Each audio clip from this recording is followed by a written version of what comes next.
فاعلم أنه لا إله إلا الله واستغفر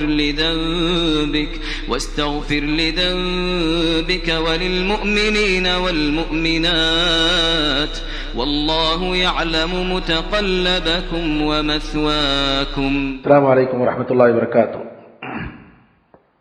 بسم الله الرحمن الرحيم. الحمد لله رب العالمين والصلاة والسلام على سيد الأنبياء والمرسلين نبينا محمد وعلى آله وصحبه أجمعين ومن تبعهم بإحسان إلى يوم الدين. بلوغ المرام فی احادیث الاحکام حافظ ابن حجر رحمۃ اللہ علیہ کی کتاب کے بارے میں ہمارا یہ 5واں درس ہے. اس سے پہلے دروس میں ہم لوگوں نے بہت ساری مقدمات جس میں حدیث کیا ہے، تاریخ حدیث، علم حدیث کی تاریخ کیا رہی ہے، فقہ کیا ہے، اور اصول فقہ میں جو اہم اسلامی ہمارے سورس، شریعت کے جو سورس ہیں، شریعت کے جو مصادر ہیں، کہاں سے ہم لیتے ہیں. اور اسی طریقے سے بعض شیخ الاسلام حافظ ابن حجر رحمۃ اللہ علیہ کے بارے میں، ان کی زندگی کے حالات کے بارے میں بعض احوال کا بھی تذکرہ ہوا. آج انشاءاللہ ہم بلوغ المرام کی کتاب کو پڑھیں گے. کتاب سے پہلے جیسا کہ عام طور پر مؤلفین، کتاب لکھنے والے آتھرز جو ہیں، پریفیس لکھتے ہیں، مقدمہ کہتے ہیں اس کو عربی زبان میں، اور اس مقدمے میں بعض ان کے جو اصطلاحات، ٹرمینالوجیز ہیں، وہ کیا ہے، اس کا کیا مطلب ہے، یہ سب سارے ذکر کرتے ہیں. حافظ ابن حجر رحمۃ اللہ علیہ نے بہت ہی مختصر اس کا مقدمہ لکھا ہے، پریفیس لکھا ہے. آپ فرماتے ہیں الحمدللہ علی نعمہ الظاہرہ والباطنہ، ساری تعریفیں اللہ تعالیٰ کے لیے ہیں اس کی ظاہر اور باطن نعمتوں پر.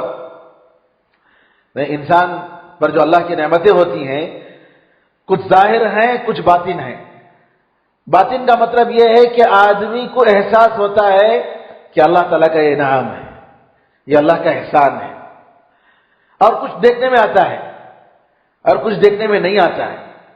قدیماً و حدیثاً، چاہے وہ پرانے ہو چاہے نئے ہوں، اللہ تعالیٰ کی ساری نعمتوں پر میں اللہ کی تعریف کرتا ہوں. اور نبی کریم صلی اللہ علیہ وسلم پر درود و سلام ہو، آپ کے خاندان والوں پر، آپ کے ساتھیوں پر، صحابہ پر، جنہوں نے آپ کے دین کی مدد کے لیے بڑی محنت کی، اور ان کے اتباع کرنے والوں پر جنہوں نے ان کے علم کو لیا، اور علماء پر جن کے بارے میں نبی کریم صلی اللہ علیہ وسلم نے فرمایا کہ یہ انبیاء کے وارثین ہیں. اور کیا ہی بہترین یہ وراثت ہے، علم، نبی کریم صلی اللہ علیہ وسلم کا میراث، یہ کتنا بہترین یہ میراث ہے. اس کے وارث ہونے والے جو اہل علم ہیں، جو علم سیکھتے ہیں، وہ کتنے بہترین لوگ ہیں، اور یہ وراثت کتنی عظیم چیز ہے. اس کے بعد فرماتے ہیں اما بعد فهذا مختصر يشتمل على اصول الادله الحديثيه للاحكام الشرعيه. یہ کتاب بڑی مختصر کتاب ہے جو شریعت کے جو احکام اور مسائل ہیں، جو رولنگز ہیں، اس کے دلیلوں پر مشتمل ہے. حلال اور حرام، عبادات، یہ جتنی بھی قسمیں ہیں، ان ساری قسموں میں جو دلیلیں ہیں، ان دلیلوں کے پہچاننے کے لیے یہ ایک مختصر کتاب ہے. اس کو میں نے بہت عمدہ طریقے سے، بہتر انداز سے میں نے اس کو لکھا ہے، تاکہ جو آدمی اپنے ہم عصر لوگوں میں علم رکھ کر جو ہے عالم بننا چاہتا ہے، ماہر بننا چاہتا ہے، تاکہ اس کو یاد کرے.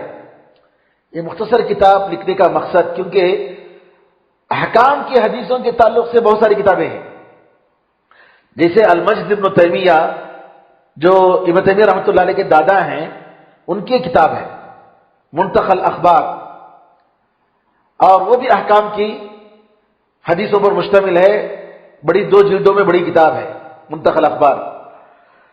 تو شیخ الاسلام حافظ ابن حجر رحمۃ اللہ علیہ نے اس کو مختصر طور پر جو جامع اور معنی جو اہم حدیثیں ہیں ان کو جمع کیا۔ مقصد کیا ہے؟ تاکہ جو آدمی ماہر بننا چاہتا ہے وہ اس حدیث کی کتابوں کو یاد کر لے، اس کتاب کو یاد کر لے۔ تو الحمدللہ دیکھتے ہیں کہ کچھ لوگ الحمدللہ اس کتاب کو یاد کرتے ہیں، ماشاءاللہ پوری حدیثوں کو یاد کر لیتے ہیں۔ اور جو علم فقہ میں جو بالکل ابتدائی مرحلے میں ہے، یعنی پریمری اسٹیج میں ہے، اس کے لیے بھی یہ ایک مددگار بنے یہ کتاب۔ اور جو شخص بڑا عالم بن چکا ہے، ماہر بن چکا ہے، وہ بھی اس سے مستغنی نہیں ہو سکتا، کیونکہ اس کتاب میں جو ہے اہم حدیثیں جمع ہو گئی۔ پھر اس کے بعد کہتے ہیں کہ میں نے ہر حدیث کے بعد اس حدیث کو کس محدث نے اپنی کون سی کتاب میں ذکر کیا ہے یہ بھی میں نے حوالہ دے دیا ہے امت کی خیر خواہی کے لیے۔ یعنی حدیث عام طور پر لوگ کیا کرتے ہیں، ایک زمانہ تھا جس میں روایت کا زمانہ تھا، حدیثوں کو سند کے ساتھ کہنے کا۔ 5ویں صدی ہجری تک یہ زمانہ تقریباً ختم ہو گیا۔ اس کے بعد جو ہے کم ہوتا گیا کیونکہ حدیث کی ساری چیزیں کتابوں میں جمع ہو گئی 5ویں صدی ہجری تک۔ اس کے بعد یہ سلسلہ کم ہو گیا۔ اب بعد میں آنے والے کیا کیے، یہ حدیث ہے اور یہ حدیث جو ہے فلاں کتاب میں موجود ہے، جیسا کہ امام نووی رحمۃ اللہ علیہ اور دوسرے لوگوں نے جو کتابیں لکھی، جی ان کتابوں میں ریاض الصالحین ہے مثال کے طور پر، ربع النوویہ وغیرہ ہے، سند کے ساتھ نہیں ہے، سند کے بغیر۔ لیکن یہ حدیث کس کتاب میں ہے، کس سورس سے لکھی گئی ہے، اس کا حوالہ دے دیتے تاکہ جاننے والا ادھر طرف رجوع کرے۔ اور یہاں پر ان کے کچھ اصطلاحات انہوں نے ذکر کیے، کہا کہ اگر میں یہ بتاؤں کہ اس حدیث کو 7 محدثین نے روایت کی، 7 محدثین نے، تو یہ ابن حجر رحمۃ اللہ علیہ کی اپنی خاص اصطلاح ہے کہ عام طور پر جو ہے 6 محدثین کا حوالہ دیتے ہیں، بخاری، مسلم، ابو داؤد، ترمذی، نسائی، ابن ماجہ۔ یہ کتب ستہ 6 کتابوں کے نام سے حدیث میں مشہور ہیں۔ ابن حجر رحمۃ اللہ علیہ نے ان سے پہلے، امام بخاری سے بھی پہلے، امام احمد بن حنبل رحمۃ اللہ علیہ مسند احمد کو بھی لے لیا، تو 6 کتابوں کے ساتھ ایک 7ویں کتاب کا اضافہ کیا جو ان سارے محدثین میں پہلے ان کا انتقال ہوا ہے 240 ہجری میں۔ تو امام احمد کا بہت بڑا مقام ہے، اور مسند احمد جو ان کی کتاب ہے، امام احمد کو امام اہل السنہ والجماعہ کہتے ہیں، اس لیے کہ علماء کہتے ہیں کہ اللہ تعالیٰ نے اسلام کو نبی کریم صلی اللہ علیہ وسلم کے انتقال کے بعد ابوبکر صدیق رضی اللہ تعالیٰ عنہ کے ذریعے حفاظت فرمایا۔ ابوبکر صدیق رضی اللہ تعالیٰ عنہ کی زندگی 2.5 سال کی زندگی خلافت کی، رسول اللہ صلی اللہ علیہ وسلم کے انتقال کے بعد 2.5 سال کی مدت میں جو انہوں نے بڑے بڑے کارنامے نمایاں جو انجام دیے، بڑے کارنامے جو انجام دیے، بہت بڑے عظیم کارنامے۔ نبی کریم صلی اللہ علیہ وسلم کے انتقال کے بعد کچھ قبیلے مرتد ہو گئے، پورے کا پورا قبیلہ مرتد، کچھ ان کے جھوٹے انبیاء پر ایمان لے آئے، مسیلمۃ الکذاب، اس لیے اسود العنسی الکذاب، سجاح نام کی ایک عورت تھی، اس نے بھی جھوٹی نبوت کا دعویٰ کیا۔ تو کچھ لوگ جو ہے عصبیت، قبیلے کی عصبیت کی بنیاد پر وہ کہتے تھے ہمیں معلوم ہے رسول اللہ صلی اللہ علیہ وسلم، محمد صلی اللہ علیہ وسلم سچے ہیں، لیکن یہ آدمی ہمارے قبیلے کا ہے، مسیلمہ جو ہے ہمارے قبیلے کا ہے، صرف عصبیت کی بنیاد پر ایمان لائے۔ کچھ لوگوں نے زکوٰۃ دینے سے انکار کر دیا۔ ابوبکر صدیق رضی اللہ عنہ نے نبی کریم صلی اللہ علیہ وسلم کے بعد ان سارے فتنوں کو ختم کیا۔ مدینے میں منافقین کو بڑی ہمت ہو گئی، نبی کریم صلی اللہ علیہ وسلم کا حکم تھا کہ میرے بعد جو فوج رک گئی تھی نبی کریم صلی اللہ علیہ وسلم کے انتقال کی وجہ سے، اسامہ بن زید رضی اللہ تعالیٰ کی قیادت میں، اور عیسائیوں پر حملہ کرنے کے لیے نبی کریم صلی اللہ علیہ وسلم نے ان کو تیار کر کے بھیجنے والے تھے، نبی کریم صلی اللہ علیہ وسلم کا انتقال ہو گیا تو فوج کو روک لیا گیا۔ ابوبکر صدیق رضی اللہ تعالیٰ عنہ نے کہا کہ نہیں، نبی کریم صلی اللہ علیہ وسلم کا حکم ہے، میں اس فوج کو بھیج کر ہی رہوں گا۔ ابوبکر صدیق رضی اللہ تعالیٰ عنہ نے نبی کریم صلی اللہ علیہ وسلم کی وصیت پر عمل کرتے ہوئے بھیج دیا۔ صحابہ نے کہا مدینہ خطرے میں ہے، مدینہ خطرے میں ہے، منافقوں کی جرأت ہو گئی ہے، ادھر قبیلے مرتد ہو گئے ہیں، بعد میں بھیجیں گے، نبی کریم صلی اللہ علیہ وسلم کی وصیت پر بعد میں عمل کریں گے۔ ابوبکر صدیق رضی اللہ عنہ کا ایمان تھا، انہوں نے کہا مدینے کے کتے بھی اگر مجھے نوچیں، میں نبی کریم صلی اللہ علیہ وسلم کے حکم عدولی نہیں کر سکتا، میں جو ہے اسامہ رضی اللہ عنہ کے فوج کو بھیج کر ہی رہوں گا۔ ادھر سے ابوبکر صدیق رضی اللہ تعالیٰ عنہ اسامہ بن زید رضی اللہ عنہ کی فوج کو بھیجتے ہیں، ادھر کچھ صحابہ کو فتنوں، ارتداد اور انکار زکات کا جو فتنہ تھا، ان فتنوں کو ختم کرنے کے لیے بعض صحابہ کو بھیجتے ہیں۔ 2.5 سال کی مدت میں سارے فتنے ختم ہو گئے۔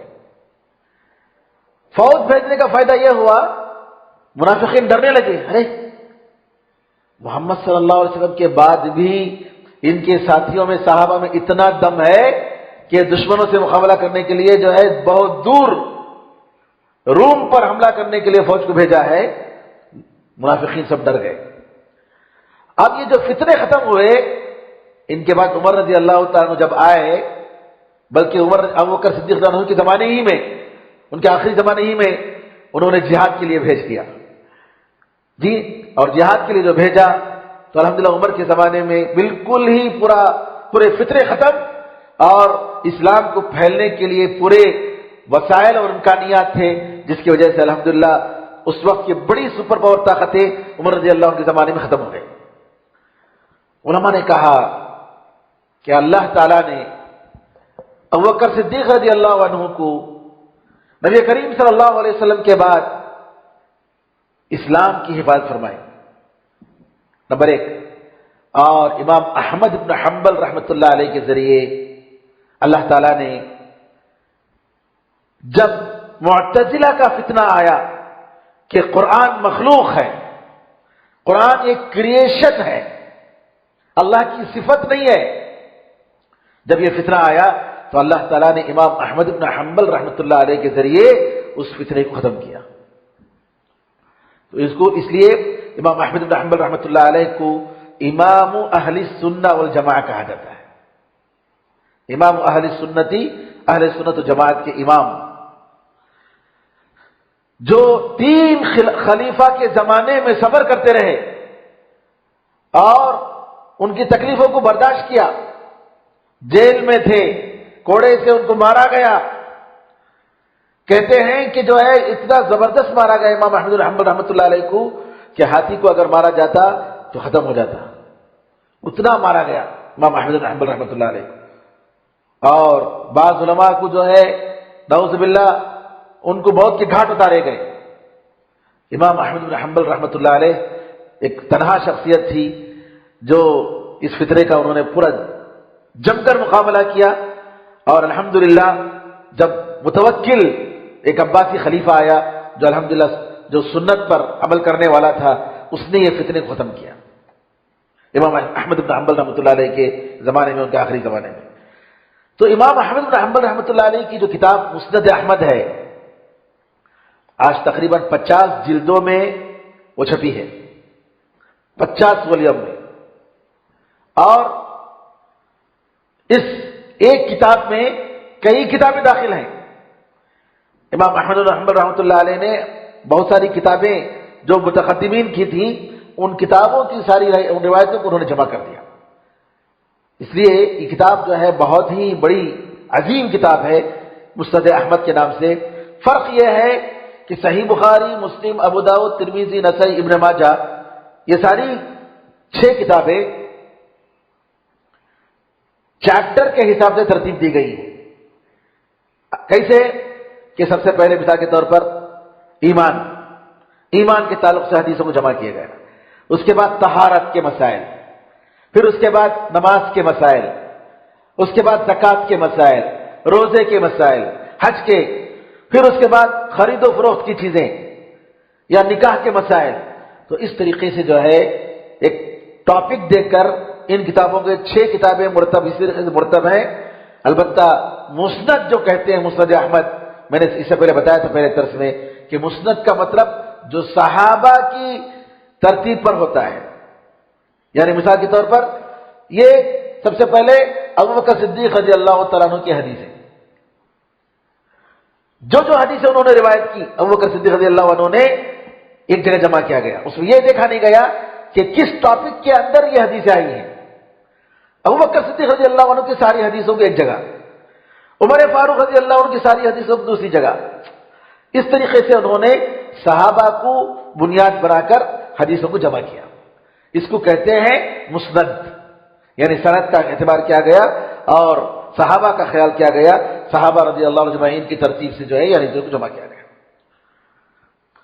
اور مسند کی حدیثیں بہت ہیں، لیکن علماء نے کہا کہ اس میں کوئی اتنی عظیم جھوٹی حدیثیں نہیں ہیں، جھوٹی حدیثیں نہیں ہیں، زیادہ تر ضعیف حدیثیں ہو سکتے ہیں، لیکن جھوٹی حدیثوں سے بہرحال امام احمد نے اجتناب کیا ہے.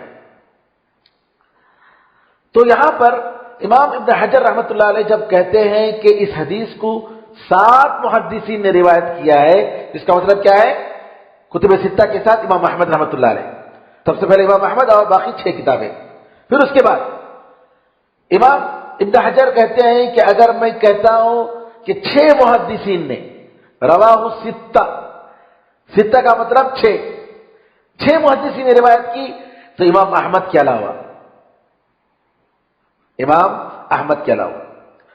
اور اگر میں کہوں 5 محدثین نے روایت کی تو کہتے ہیں کہ 4 سنن کی کتابیں، ابو داؤد، ترمذی، نسائی، ابن ماجہ، صحیحین کے علاوہ 4 اور یہ مسند احمد، 5 کتابیں یہ مراد ہیں جب میں کہتا ہوں کہ 5 محدثین نے روایت کی. اور کہتے ہیں کبھی میں کہتا ہوں کہ 4 اور احمد،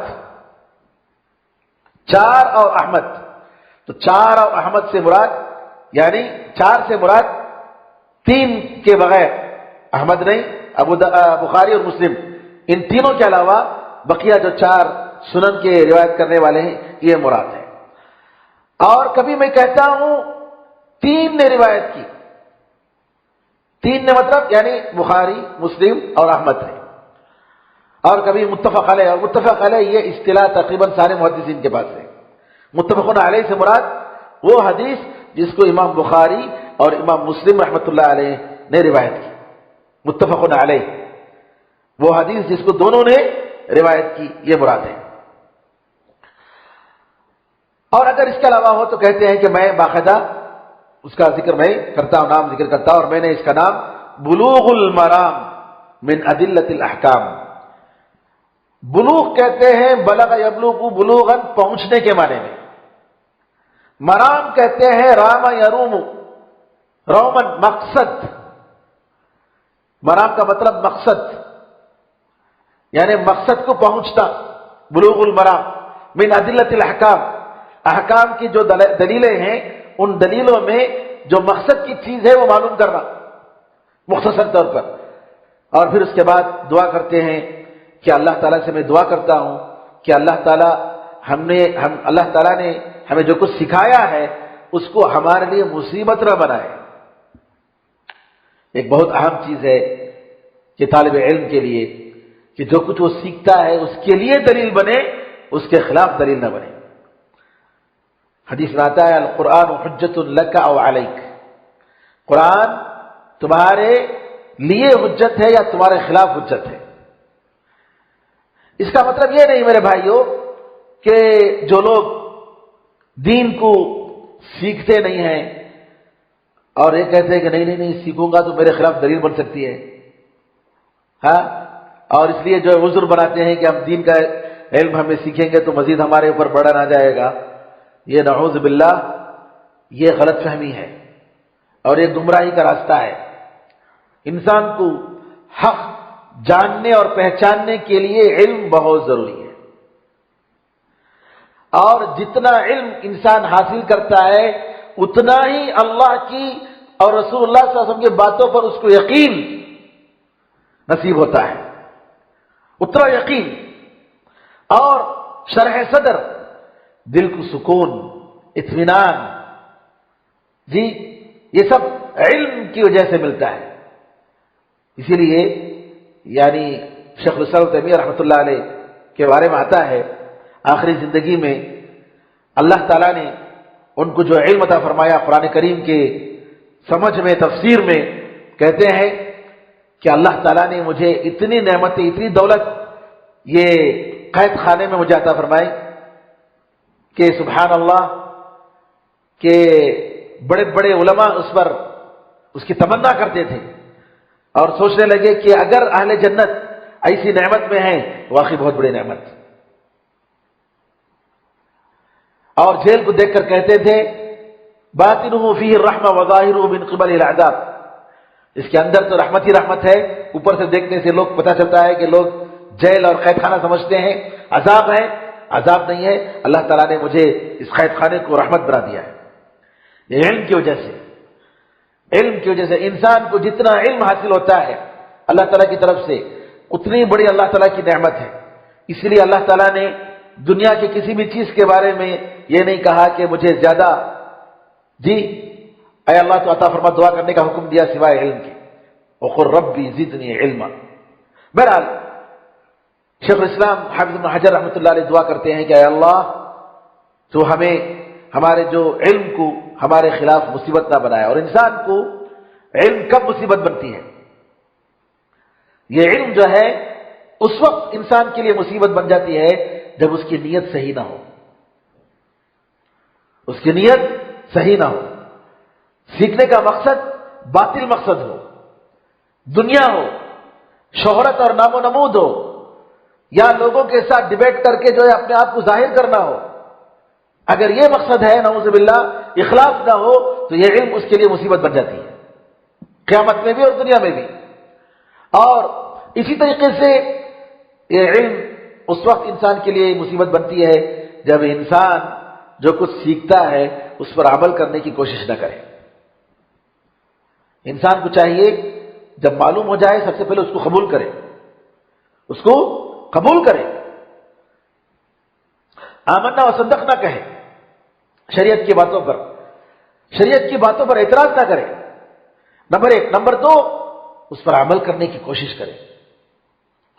امام احمد بن حنبل رحمۃ اللہ علیہ کے بارے میں آتا ہے کوئی بھی حدیث سنتے ہیں، نئی حدیث، اس پر فوراً عمل کرنے کی کوشش کرتے، کوئی بھی جو بھی حدیث نبی کریم صلی اللہ علیہ وسلم کی سنت سنے، معلوم ہوا کہ آپ سے ثابت ہے، اس پر عمل کیا۔ پچھنا لگایا، کہا کہ میں اس لیے پچھنا لگاتا ہوں تاکہ نبی کریم صلی اللہ علیہ وسلم کی سنت پر عمل کروں، نبی کریم صلی اللہ علیہ وسلم کی سنت پر عمل کرنے کا جذبہ۔ تو لہذا انسان کو ہمیشہ یہ کوشش کرنی چاہیے کہ وہ عمل کرے۔ اسی لیے دعا کرتے ہیں ابن حجر رحمۃ اللہ علیہ وَأَن يَرْزُقَنَا الْعَمَلَ بِمَا يُرْضِيهِ سبحانہ وتعالی، اللہ تعالیٰ ہمیں اس علم کو ہمارے لیے مصیبت نہ بنائے۔ نمبر دو، اللہ تعالیٰ ہمیں جو کچھ بھی ہم یہ سیکھ رہے ہیں اس پر ایسا عمل کرنے کی توفیق دے جس سے وہ راضی ہو جائے، ایسا عمل کرنے کی توفیق دے جس سے وہ راضی ہو جائے۔ ایک مومن کو ہمیشہ یہ دعا کرتے رہنی چاہیے۔ اب آئیے ابن حجر رحمۃ اللہ علیہ نے سب سے پہلے طہارت کے مسائل سے اپنی کتاب کو آغاز کیا، کتاب الطہارہ، پاکی صفائی کے مسائل۔ کیوں پاکی صفائی کے مسائل؟ اس لیے کہ نماز ایک مومن پر توحید کے بعد دوسرا فرض ہے۔ اب نماز کے مسائل معلوم کرنے کے لیے اس سے پہلے جو ہے طہارت شرط ہے، طہارت کے بغیر آدمی کی نماز قبول نہیں ہوتی ہے۔ اس لیے حافظ ابن حجر رحمۃ اللہ علیہ نے کتاب الطہارہ سے شروع کیا، اور اس کے بعد کتاب طہارت میں بہت سارے مسائل ہیں طہارت میں، اس میں پانی کے بارے میں، کس پانی سے طہارت ہو سکتی ہے، کس پانی سے طہارت نہیں کر سکتے. اور اس کے بعد بہت سارے مسائل آپ دیکھیں گے. جھوٹے مطلب کتے کا جھوٹا پاک ہے کہ نہیں ہے، بلی کا جھوٹا پاک ہے کہ نہیں ہے، اور یہ سب ہماری زندگی میں پیش آنے والے مسائل ہیں. اور کتاب عربی زبان میں کتاب کہتے ہیں، یعنی جیسا کہ اصل میں کتبہ یکتب کے معنی ایک تو لکھنے کے معنی میں آتے ہیں، ایک تو جمع کے معنی میں آتے ہیں. دو معنی میں ہیں، جمع کرنے کے، کیونکہ کتاب میں معلومات کو جمع کیا جاتا ہے اس لیے کتاب کہتے ہیں. اور کتاب اس لیے کہا جاتا ہے کیونکہ یہ چیز لکھی جاتی ہے مکتوب کے معنی میں، تو اس لیے بھی جو ہے کتاب کہتے ہیں.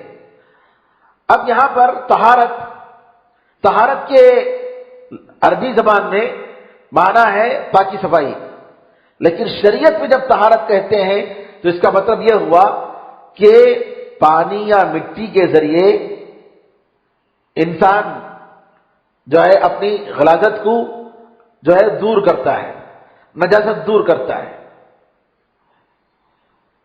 اب یہاں پر طہارت کے تعلق سے ایک بات معلوم کرنی چاہیے کہ علماء کہتے ہیں کہ طہارت کے 4 اسٹیجز ہیں، 4 مراتب ہیں. ایک ہے کہ انسان اپنی ظاہر کو گندگیوں سے پاک کرے، کپڑے کو، جسم کو، اور جس جگہ نماز پڑھتا ہے اس جگہ کو گندگیوں سے پاک کرے، نمبر 1. نمبر 2، اپنے جسم کے اعضاء کو گناہوں سے پاک کرے. الطہور شطر الایمان کہا جاتا ہے. پاکی صفائی آدھا ایمان ہے. کیا مطلب؟ پاکی صفائی آدھا ایمان ہے. اس کا مطلب یہ ہے انسان پاکی صفائی جو کرتا ہے یہ تو ظاہر کی پاکی صفائی ہے، اور دوسری پاکی صفائی جو ہے دل کی پاکی صفائی ہے. جب دل کی پاکی صفائی ہوتی ہے تو ایمان کا دوسرا آدھا پورا ہوتا ہے. سمجھا ہے نا؟ یعنی پاکی صفائی آدھا ایمان ہے. اس کا مطلب یہ ہے کہ پاکی صفائی کی ظاہر کی پاکی صفائی، اور دوسری پاکی صفائی باطن کی پاکی صفائی، نفس کی پاکی صفائی، دل کی پاکی صفائی. اور یہ دل کی پاکی صفائی ہو جائے انسان پوری طریقے سے پاک، تو آدھا ظاہر اور آدھا باطن. ظاہر کی آدھی پاکیزگی کو، ظاہر کی پاکیزگی کو آدھا ایمان کہا گیا، اور دوسرا جو آدھا جو یہاں ذکر نہیں ہوا اس سے مراد باطن کی پاکی صفائی ہے. جیسا کہ قرآن والا نے فرمایا وَالرُّجْزَ فَاهْجُرْ، گندگی کو چھوڑ دو. کیا مطلب؟ گندگی سے مراد علماء نے کہا شرک کو چھوڑو، یہ باطن کی پاکی صفائی. غلط عقیدوں کو چھوڑنا، جی، باطل خیالات کو، شہوتوں کو چھوڑنا، شبہات کو چھوڑنا جو انسان کو دین سے دور کرے، یہ جو ہے آدھی یہ پاکی صفائی ہے، دل اور نفس کی پاکی صفائی. سب سے پہلے انہوں نے کہا کہ ظاہر کی پاکی صفائی گندگیوں سے، نمبر 2 اعضاء کی پاکی صفائی گناہوں سے، نمبر 3 دل کی پاکی صفائی برے اخلاق سے. برے اخلاق سے دل کو پاک کرنا ہے. کیا مطلب ہے؟ کینہ، کپٹ، حسد، بغض، عداوت، یہ سب دل کی بیماریاں ہیں. یہ سب انسان کے دل کو گندا کرنے والی چیزیں ہیں. اس کا تعلق دل سے ہے. لہذا دل کو ان ساری آلائشوں سے پاک کرنے کی ضرورت ہے، ساری گندگیوں سے پاک کرنے کی ضرورت ہے.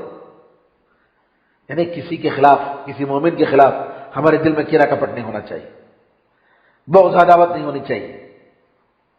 جی، ساری چیزیں انسان کے جو پرسنل مسائل کی وجہ سے کسی سے دشمنی یا کینہ، کپٹ یا کوئی بھی عداوت، ان ساری چیزوں کو نکال کر پھینکنا چاہیے. یہ ہے دل کی پاکیزگی. جی، اور چوتھا ہے کہ اپنے باطن کو اللہ کے سوا ساری چیزوں سے پاک کرنا ہے. یعنی ساری عبادتوں کو اللہ کے لیے خالص کرنا ہے، پیور اللہ کے لیے خالص کرنا ہے، محبت اللہ کے لیے، عداوت کرتے کسی سے تو اللہ کے لیے، مقصد زندگی کا مقصد ہی اللہ کو راضی کرنا، یہ چیز انسان کے پاس ہونی چاہیے۔ تو طہارت کے تعلق سے یہ باتیں آئیں۔ اب آئیے، سب سے پہلے حدیث ہے ابو ہریرہ رضی اللہ تعالیٰ عنہ کی، کہتے ہیں کہ نبی کریم صلی اللہ علیہ وسلم نے سمندر کے پانی کے بارے میں کہا۔ دوسری روایتوں میں آتا ہے کہ ایک صحابی نے پوچھا کہ کیا سمندر کا پانی ہم اس سے وضو کر سکتے ہیں؟ کیونکہ ہم جو پانی لے جاتے ہیں، پانی پینے کے لیے لے جاتے ہیں، پاکی صفائی کے لیے ہم اتنا پانی لے کر نہیں جا سکتے، تو کیا ہم سمندر کا پانی ضرورت پر پاکی صفائی کے لیے، وضو کے لیے ہم استعمال کر سکتے ہیں؟ یہ سوال کیا۔ نبی کریم صلی اللہ علیہ وسلم نے جواب میں کہا کہ سمندر کا پانی یہ پاک ہے اور پاک کرنے والا ہے، اس کا پانی پاک ہے، پاک کرنے والا ہے۔ نبی کریم صلی اللہ علیہ وسلم نے ایک اور جواب بھی دیا، اس کا جو مردار ہے وہ پاک، وہ حلال ہے۔ سمندر میں جو چیزیں رہتی ہیں، سمندر کا اس کا مردار سے مراد یعنی سمندر میں رہنے والی چیزیں، جانور، اس کی مری ہوئی چیزیں ذبح کے بغیر کھا سکتے ہیں، یعنی مچھلی کو ذبح نہیں کرتے، اور ایسے ہی حلال ہے۔ اس کی دلیل میں بہت ساری حدیثیں ہیں۔ نبی کریم صلی اللہ علیہ وسلم نے فرمایا کہ احلت لنا میتتان و دمان، ہمیں 2 مردہ اور 2 خون حلال ہے جی۔ الکبد والطحال، 2 خون سے مراد کلیجی اور تلی، اور 2 مردوں سے مراد مچھلی اور ٹڈا۔ ٹڈا ہے نا، کیا بولتے ہیں اس کو؟ گراس کوپر بولتے ہیں جی، ٹڈا، جو جھنڈ کے جھنڈ جب آتے ہیں تو پوری کھیتی ختم کر دیتے ہیں۔ اور عرب میں، سعودی عرب میں، عرب ممالک میں آج بھی ایک محبوب غذا ہے وہ ٹڈا۔ اس کو جو ہے شکار کر کے وہ لوگ جو ہے، وہ موسم ہوتا ہے اسی موسم میں وہ شکار کرتے ہیں، اس کو جو ہے کھاتے ہیں۔ تو نبی کریم صلی اللہ علیہ وسلم نے فرمایا کہ اس کا پانی حلال ہے، پاک ہے، اور اس کا مردار حلال ہے سمندر کا۔ اس حدیث کو 4 محدثین نے روایت کی، یعنی ابو داؤد، ترمذی، نسائی اور ابن ماجہ نے، اور ابن ابی شیبہ نے بھی روایت کی، اور ابن خزیمہ اور ترمذی رحمۃ اللہ علیہ نے اس کو صحیح قرار دیا، اور امام مالک اور امام شافعی اور امام احمد نے روایت کی۔ سب سے پہلے آئیے ابو ہریرہ رضی اللہ عنہ۔ ابو ہریرہ رضی اللہ عنہ ایک بڑے جلیل القدر صحابی ہیں۔ یہ جنگ خیبر کے موقع پر مسلمان ہو کر آئے، اور ابو ہریرہ رضی اللہ تعالیٰ عنہ یمن کے تھے۔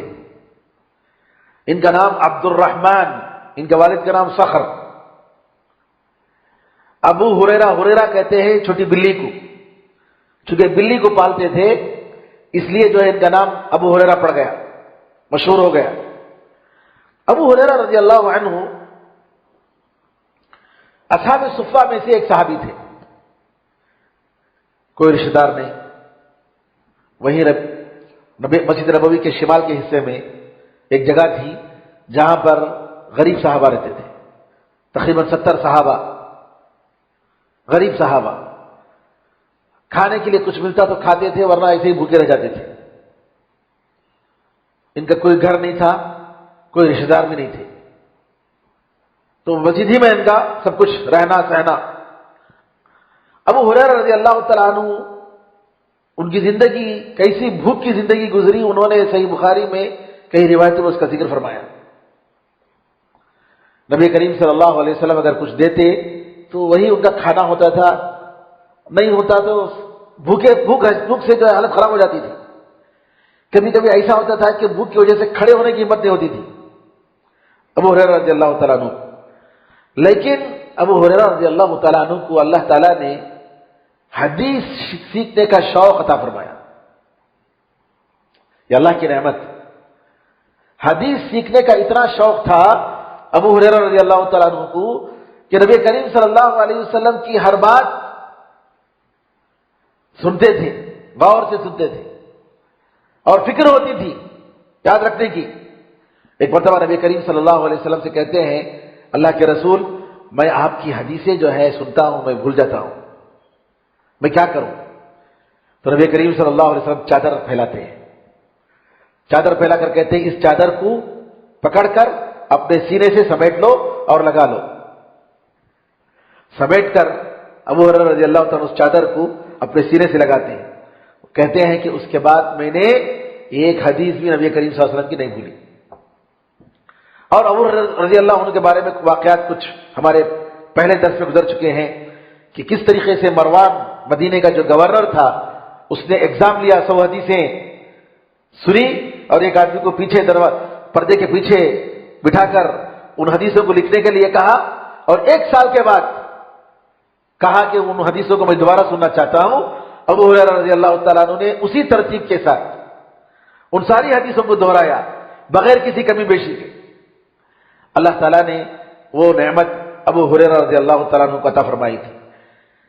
محدثین کے اصطلاح میں عربی زبان میں حافظ کہتے ہیں جو ہزاروں حدیثوں کو یاد کیا ہوا، اس کو حافظ، ہمارے ہاں تو قرآن کریم کو یاد کرنے والے کو حافظ کہتے ہیں، ورنہ حافظ کا جو مطلب ہے حافظ ابن حجر جیسا کہتے ہیں، تو ہزاروں حدیثوں کو یاد کرنے والے کو حافظ کہتے ہیں۔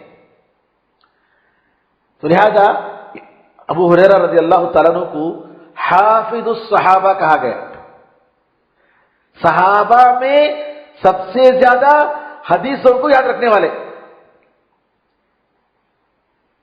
ابو ہریرہ رضی اللہ تعالیٰ عنہ۔ ابو ہریرہ رضی اللہ تعالیٰ عنہ کی بڑی مطلب ان کی زندگی کے حالات بہت تفصیل سے ہمیں الحمدللہ ان کی کتابوں میں ملتے ہیں۔ نبی کریم صلی اللہ علیہ وسلم سے ایک مرتبہ سوال کرتے ہیں اللہ کے رسول من احق الناس بشفاعتک یا رسول اللہ، آپ کی شفاعت کے سب سے زیادہ حقدار کون ہے اللہ کے رسول؟ کس کو آپ کی شفاعت ملے گی قیامت کے دن، کس کو سفارش ملے گی؟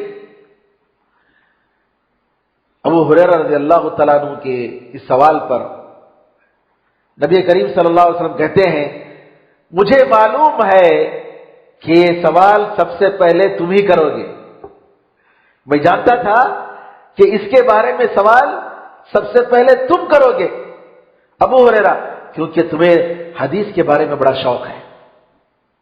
کون کہہ رہے؟ نبی کریم صلی اللہ علیہ وسلم گواہی دے رہے ہیں ابو ہریرہ رضی اللہ تعالیٰ عنہ کو کہ تمہیں حدیث کا اتنا شوق ہے، مجھے معلوم تھا کہ یہ سوال سب سے پہلے کون کریں گے؟ آپ کرو گے بول کر نبی کریم صلی اللہ علیہ وسلم نے سفارش یہ ابو ہریرہ رضی اللہ عنہ کے بارے میں یہ بات بتائی۔ پھر اس کے بعد آپ نے فرمایا کہ جو اخلاص کے ساتھ اپنے دل میں خلوص کے ساتھ لا الہ الا اللہ کہتا ہے وہ جو ہے شفاعت کا مستحق ہوگا، نبی کریم صلی اللہ علیہ وسلم نے اس حدیث کو فرمایا۔ خیر، آپ چاہیے حدیث سمندر کے پانی کے بارے میں کہ سمندر کا پانی پاک ہے اور اس کا مردار حلال ہے۔ اس حدیث کے بارے میں امام شافعی رحمۃ اللہ علیہ فرماتے ہیں کہ یہ حدیث طہارت کے مسائل میں جتنی حدیثیں ہیں تقریباً ان ساری حدیثوں میں ایک سمجھ لیجیے آدھا علم اس میں طہارت کے مسائل آ گئے۔ اس حدیث میں طہارت کے مسائل کا جو علم ہے آدھا علم اس میں آ گیا۔ علامہ ابن ملقن کہتے ہیں کہ یہ حدیث بہت عظیم حدیث ہے اور طہارت کے اصول میں سے ایک اہم اصول کی حدیث ہے اور بہت سارے مسائل اس پر آتے ہیں، اس حدیث میں موجود ہے۔ اس حدیث سے یہ معلوم ہوا کہ سمندر کا پانی پاک ہے اور اس سے پاکی صفائی حاصل کر سکتے ہیں، جبکہ نمکین ہوتا ہے پھر بھی جو ہے پاک ہے اور اس کی وجہ سے کپڑے، بدن یا جگہ کی گندگی کو دور کر سکتے ہیں۔ علماء نے کہا کہ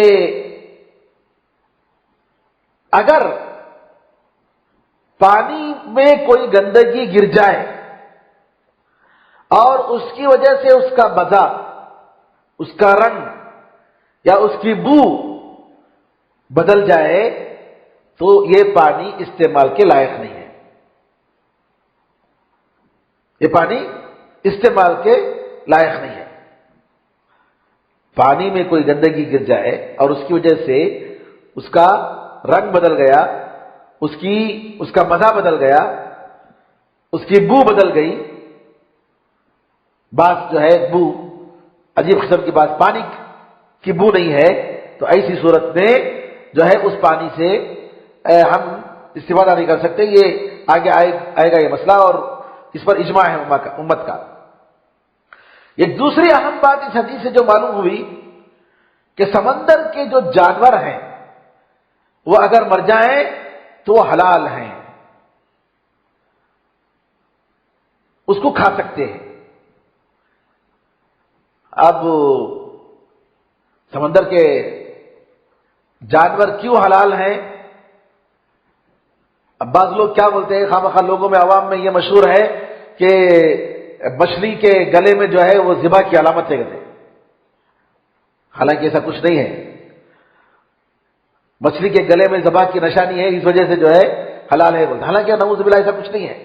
حدیث میں آ گیا اور قرآن میں اللہ نے فرمایا احل لکم صید البحر وطعامه متاعا لکم وللسیارہ، کہ سمندر کا شکار تمہارے لیے حلال ہے جی، اور اس کا کھانا، کھانے سے مراد وہی سمندر کی جو چیزیں ہیں وہ تمہارے لیے حلال ہے. قرآن میں اللہ نے فرمایا اور نبی کریم صاحب نے فرما دیا. تو یہاں اس سے معلوم ہوا کہ سمندر میں جو جانور رہتے ہیں، کیونکہ نبی کریم صلی اللہ علیہ وسلم نے سادہ فرمایا الحل میتۃ، کہ اس کا مردار حلال ہے. اس کا مردار سے مراد باہر میں اگر کسی کو کوئی مر گیا اور اس کو سمندر میں ڈال دیے وہ نہیں مراد ہے. سمندر میں رہنے والی جو چیزیں، جانور جو سمندر ہی میں رہتے ہیں، سمندر کے باہر نہیں آتے، سمندر کے باہر آنے سے مر جاتے ہیں، ان کے بارے میں یہ حکم ہے. اور اسی طریقے سے اس حدیث سے یہ بھی معلوم ہوتا ہے کہ حج یا عمرے یا کسی بھی مقصد کے لیے سمندر پر سفر کر سکتے ہیں، کوئی حرج نہیں ہے. عمر رضی اللہ تعالیٰ عنہ اپنے زمانے میں صحابہ کو سمندر پر سوار ہونے سے منع کرتے تھے. انہوں نے سمندر کو کبھی نہیں دیکھا. عمر رضی اللہ عنہ نے ایک بار جو ہے کچھ صحابہ سمندر پر سوار ہو کر جہاد کرنے کے لیے پرمیشن مانگی، جہاد کے لیے. عمر رضی اللہ تعالیٰ عنہ نے کہا کہ سمندر کیسا ہے ذرا بتاؤ بولے. تو سمندر کی تصویر جب کھینچے، نہیں میں کسی بھی مومن کو سمندر میں سوار ہونے کی پرمیشن نہیں دوں گا. جب عثمان رضی اللہ تعالیٰ عنہ خلیفہ بنے تب انہوں نے سمندر پر جہاد کرنے کے لیے پرمیشن دی، عثمان رضی اللہ عنہ کے زمانے میں، اور بعد میں بھی ہوا. اب یہاں ایک مسئلہ ہے کہ سمندر میں جو جانور ہیں مختلف ہیں. مچھلی ہے، سمندر کا سور ہے جی، سمندر کے سانپ ہیں، سمندر کا کتا ہے. کیا یہ سارے جانور حلال ہیں یا صرف جو ہے مچھلی حلال ہے؟ اس میں علماء کے درمیان اختلاف ہے. امام ابو حنیفہ رحمۃ اللہ علیہ کے نزدیک صرف مچھلی حلال ہے. مچھلی یا مچھلی کی جیسی کوئی چیز ہے تو حلال ہے، ورنہ دوسری چیزیں حلال نہیں ہے. جھینگا جو ہے ان کے پاس حلال نہیں ہے. وہ کہتے ہیں کہ جو ہے یہ مچھلی کی شکل میں نہیں ہے، مچھلی کی شکل میں نہیں ہے. وہ کہتے ہیں، امام کاسانی رحمۃ اللہ علیہ بدائع الصنائع فقہ حنفی کی مشہور کتاب ہے، ان کی دلیل کے طور پر بتاتے ہیں کہ کیوں مچھلی ان کے پاس حلال ہے اور دوسری چیزیں حلال نہیں ہیں جبکہ دوسرے علماء کی نظر میں وہ حلال ہیں. کہتے ہیں کہ قرآن کریم میں اللہ تعالیٰ نے فرمایا تمہارے اوپر مردہ حرام ہے، مردہ حرام ہے. حرمت علیکم المیتۃ والدم، خون حرام ہے. ولحم الخنزیر، سور کا گوشت حرام ہے. یہ سب اللہ نے ذکر فرمایا. تو مردار سے مراد کیا ہے؟ چاہے وہ خشکی کا مردار ہو یا سمندر کا مردار ہو، سب حرام ہے. لیکن مچھلی کو صرف حلال کر دیا گیا کیونکہ دوسرے حدیث میں آیا کہ اللہ تعالیٰ نبی کریم صلی اللہ علیہ وسلم نے فرمایا احلت لنا میتتان و دمان، ہمارے لیے دو مردے حلال کیے گئے. تو نبی کریم صلی اللہ علیہ وسلم نے مچھلی کا ذکر کیا، اس لیے صرف مچھلی حلال ہے، مچھلی کے علاوہ دوسری چیزیں حلال نہیں ہیں. کھیکڑے ان کے پاس حلال نہیں ہے، سمندر کا سانپ ان کے پاس حلال نہیں ہے، کہا کہ یہ سب گندی چیزیں ہیں. تو یہ جو ہے امام ابو حنیفہ رحمۃ اللہ علیہ کی یہ دلیل ہے. یعنی سب سے پہلے الحل میتتہ، یعنی اس کا جو مردار حلال ہے جو اس حدیث میں آیا ہے، تو مردار سے مراد کیا لیتے ہیں وہ لوگ؟ صرف مچھلی، مچھلی کے علاوہ اور کوئی دوسری چیز نہیں لیتے. امام احمد بن حنبل رحمۃ اللہ علیہ کا خیال ہے، ان کا یہ فتویٰ ہے کہ سمندر کے جتنے بھی جانور ہیں یہ سب حلال ہیں، سوائے مینڈک کے، مچھلی سوائے مینڈک، سانپ اور جو ہے مگرمچھ. مینڈک اور سانپ جو ہے یہ گندی چیزوں میں سے ہے. امام احمد بن حنبل رحمۃ اللہ علیہ کی دلیل کیا ہے؟ مینڈک اور سانپ جو ہے یہ گندی چیزوں میں سے ہیں، اور مگرمچھ اس کی کونچلیاں ہیں. کونچلیاں جو دانت کنارے جو ہوتے ہیں، جو شیر اور چیتے وغیرہ کے جو ہوتے ہیں کونچلیاں، نبی کریم صلی اللہ علیہ وسلم نے فرمایا تھا کہ کونچلیوں والے جانور حرام ہیں، چنگل والے پرندے حرام ہیں. چنگل جیسے کوا ہے، چیل ہے، چنگل سے پکڑتا ہے، وہ حرام ہے. تو یہاں امام احمد بن حنبل رحمۃ اللہ علیہ کہتے ہیں کہ یہ مگرمچھ اس لیے کہ کونچلی والا جانور ہے اس لیے حرام ہے، اور اس کے علاوہ مینڈک اور سانپ چونکہ گندی چیزیں اس لیے حرام ہے. امام مالک اور امام شافعی رحمۃ اللہ علیہ کے پاس سمندر کی ساری چیزیں حلال ہیں بغیر کسی استثناء کے.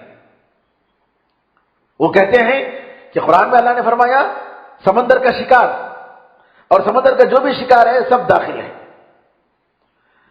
بہرحال یہاں پر یہ بات ہے کہ مچھلی چاہے وہ اسٹار فش ہو یا کہ وہ جھینگا ہو، جی یہ سب جو ہے اکثر علماء کی نظر میں یہ حلال ہے. اب بعض لوگ کیا بولتے ہیں کہ جھینگا کے بارے میں اس کے سر میں گو ہے بولتے ہیں، ارے اس کو صاف کر کے کھاؤ نا، کیا ہے صاف کر کے کھانے میں؟ تو لہذا سمندر کی چیزیں جو، اور بعض لوگوں نے علماء نے یہ کہا سمندر میں جو جانور ہیں اس جیسے جانور خشکی میں اگر ہیں تو یہ جو حرام ہیں تو وہ سمندر میں بھی حرام ہے. مثال کے طور پر کتا ہے تو کتا کھانا حرام ہے کیا نہیں؟ خشکی کا جو کتا ہے وہ حرام ہے. اسی طریقے سے سمندر کا کتا بھی حرام ہے. اور سانپ وغیرہ زہریلے جانور ہیں، جس طریقے سے اس کا کھانا حرام ہے اسی طریقے سے سمندر کا سانپ بھی حرام ہے. بہرحال یہ بات مختصر طور پر میں نے جو ہے حدیث سے بتائی، اور راجح بات یہی ہے کہ جھینگا وغیرہ جو ہے یہ مکروہ نہیں ہے، یہ کھانے میں کوئی حرج نہیں ہے انشاءاللہ.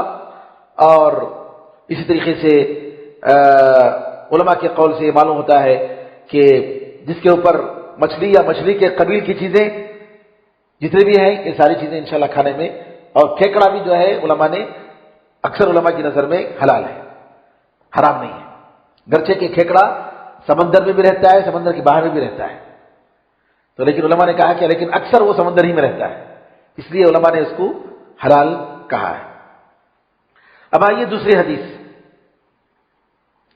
ابو سعید خدری رضی اللہ تعالیٰ فرماتے ہیں کہ نبی کریم صلی اللہ علیہ وسلم نے فرمایا کہ پانی پاک ہے اور اس کو کوئی چیز گندا نہیں کرتی ہے.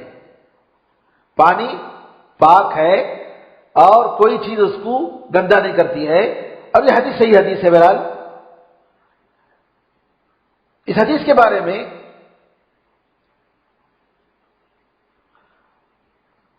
یہ بات ہے کہ یہ حدیث بالکل عام ہے کہ کوئی چیز اس کو گندگی نہیں کرتی، لیکن جیسا کہ میں نے بتایا آنے والی حدیث نمبر 3 ابو امامہ الباہلی رضی اللہ عنہ فرماتے ہیں کہ نبی کریم صلی اللہ علیہ وسلم نے فرمایا کہ بے شک پانی اس کو کوئی چیز گندا نہیں کرتی ہے سوائے اس کے کہ جس پر اس کی بدبو یا اس کا مزہ یا اس کا رنگ بدل جائے.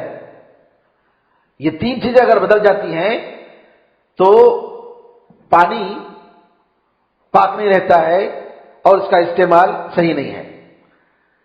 یہاں یہ بات ہے کہ یہ حدیث ابن ماجہ رحمۃ اللہ نے روایت کی، لیکن محدثین کی نظر میں یہ حدیث کا دوسرا حصہ یہ ضعیف حدیث ہے.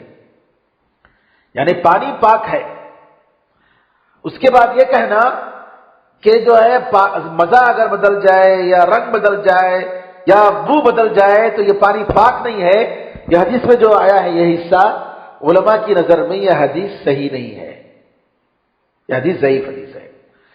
پہلی والی جو روایت ہے اس روایت کا ایک ایکسٹرا حصہ ہے، سمجھ لیجئے گا، اس روایت کا ایکسٹرا حصہ ہے. کیا ایکسٹرا حصہ ہے؟ پہلے ابو سعید خدری کی جو روایت ہے کہ صرف اتنا ہے کہ پانی پاک ہے، اس کو کوئی چیز گندا نہیں کرتی. لیکن یہ دوسری جو حدیث ابو امامہ کی ہے اس پہ کچھ ایکسٹرا ہے. ایکسٹرا کیا ہے کہ سوائے اس کے جس کا بو یا رنگ یا مزہ غالب آ گیا، بدل گیا، تو یہ پانی پاک نہیں ہے، پاکی کے قابل نہیں ہے. ہم نے کہا کہ جو ہے یہ پہلی والی جو روایت ہے وہ حدیث صحیح ہے، گرچہ کہ وہ بخاری مسلم میں نہیں ہے، لیکن پھر بھی حدیث صحیح ہے کیونکہ محدثین نے اس کو صحیح فرمایا. یہ حدیث کا دوسرا ٹکڑا ضعیف حدیث ہے کیونکہ اس میں محدثین نے کہا کہ اس میں ایک راوی ہے رشدین بن سعد، سارے محدثین کا اس پر اتفاق ہے کہ یہ روایت ضعیف روایت ہے. لیکن علماء کا اس پر اجماع ہے کہ اگر پانی کا رنگ بدل گیا یا بو بدل گیا یا مزہ بدل گیا تو یہ پانی پاک نہیں رہتا اور اس کے استعمال کے قابل نہیں رہتا ہے. تو یہاں تک جو ہے آج کی بات کو ہم ختم کرتے ہیں. انشاءاللہ اگلے درس میں حدیث نمبر 4 کو پڑھیں گے. اللہ تعالیٰ سے دعا ہے کہ اللہ تعالیٰ ہم سب کو دین حق کو سمجھنے، اس پر عمل کرنے کی توفیق عطا فرمائے. آمین ارحم الراحمین والحمد للہ رب العالمین. صلی اللہ وسلم علی نبینا محمد وعلی آلہ وصحبہ اجمعین والحمد للہ رب العالمین. والسلام علیکم ورحمۃ اللہ وبرکاتہ.